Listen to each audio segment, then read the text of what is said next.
Good morning to you, and thanks for joining us on this Monday, November 9th. I'm Alicia Lewis. We're going to get to our top stories here coming up. But first, one of our top stories is the shift in the forecast. Guy, it's all kind of going downhill from here, huh? Yeah, a big weather pattern change. And as we see temperatures in the 60s, we're starting off the morning incredibly mild for this time of season.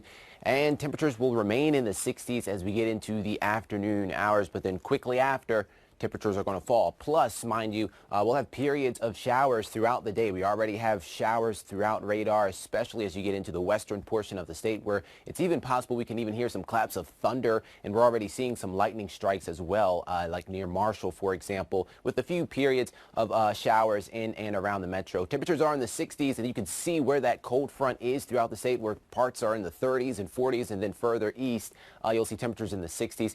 I'm timing out the showers and a wintry weather pattern coming up in a bit. All right, Guy, thanks. Well, a record of 5,924 new people now have COVID-19 in our state as cases continue to spike. This news comes as Governor Tim Walz prepares to announce a, quote, significant expansion of testing later this morning. And as Charmaine Nero explains, concern is growing as we approach the holiday season.